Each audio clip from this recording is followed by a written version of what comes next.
السلام عليكم واهلا بكم في فيديو جديد من فيديوهات مع رؤى الاهلاوي. الاهلي يخسر من طلائع الجيش في مباراة او بسبب مدرب فاشل، مدرب ما عندوش اي لمحات فنية واي فكرة فنية، ومدرب مصمم على حاجات الناس كلها شايفاها غلط وهو مصمم عليها، زي ان هو مثلا بيلعب بن شرقي ناحية اليمين. مصر كلها قالت له ما تلعبش بن شرقي ناحية اليمين. بن شرقي مش حتته ناحيه اليمين، بن شرقي وحش ناحيه اليمين، بس انا مصمم ان انا العب بن شرقي ناحيه اليمين برضه. ومش فاهم هو ليه مصمم ان هو يعمل روتيشن ما بين الشناوي ومصطفى شوبير، مع ان في كل المباريات اللي اتلعبت الفتره اللي فاتت مصطفى شوبير اي ماتش بيلعبه بيثبت لك ان هو احسن من الشناوي في الفتره الحاليه. بيثبت لك ان هو احسن من الشناوي بكتير في الفتره الحاليه. مش بيثبت لك ان هو يستحق ان هو يكون حارس المرمى النادي الاهلي الاساسي في الفتره الحاليه. فانا مش فاهم ان انت برضو مصمم ان انت تعمل روتيشن ما بين الشناوي وشوبير. طبعا الشناوي حارس كبير جدا وياما جاب بطولات للنادي الاهلي وحارس تاريخه كبير جدا مع النادي الاهلي، بس خلاص ده ما عادش وقت الشناوي. طيب ده بالنسبه للمدرب، او ده بالنسبه للكلام عن المدرب.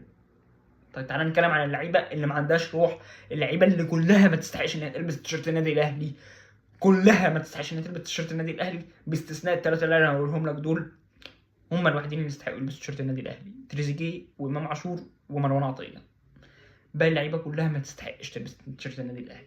باقي اللعيبه كلها تيشيرت النادي الاهلي كبير قوي عليها. زيزو من بعد الاصابه او من بعد ما رجع من الاصابه سيء جدا. حسين الشحات سيء جدا، بيلعب ماتش وماتش 100 ماتش لا. مروان عثمان سيء جدا، وحتى الان ما ادالناش اي مبشر ان هو مهاجم النادي الاهلي الاساسي او ان هو يكون مهاجم النادي الاهلي رقم واحد. كاموش يعني ده مش مهاجم اصلا، ده ما ينفعش يتقال عليه مهاجم، لعيب سيء جدا. مش عارف مين اللي جاب كاموش ده بصراحه. محمد شريف سيء جدا برضه.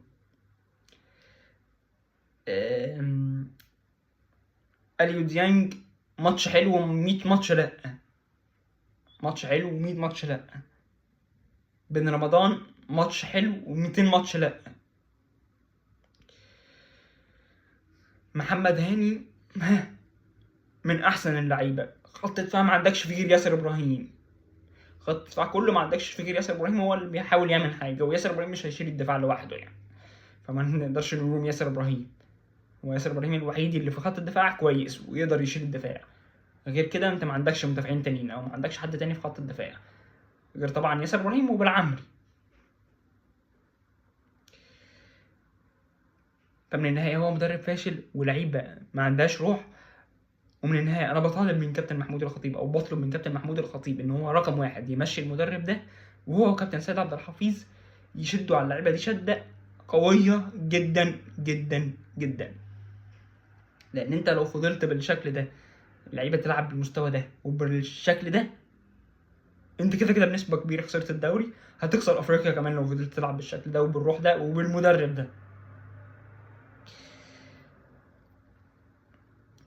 ومن اللعيبه ما عندهاش اي مبرر، خد بالك اللعيبه ما عندهاش اي مبرر ان هي تعمل الاداء السيء ده.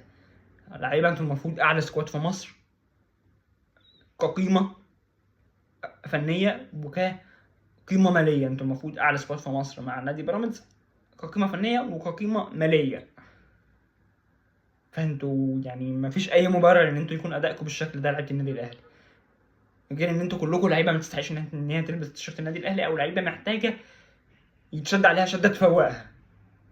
لان فيها لعيبه كتير قويه على فكره، فيها لعيبه كتير كبيره ولعيبه كتيره جامده جدا زي زيزو وزي بن رمضان. لو اتشد عليهم هيدوك شكل جامد جدا وهيدوك اداء جامد جدا لو اتشد عليهم وجالهم مدرب يعرف يقودهم صح او يعرف يمسكهم فنيا صح.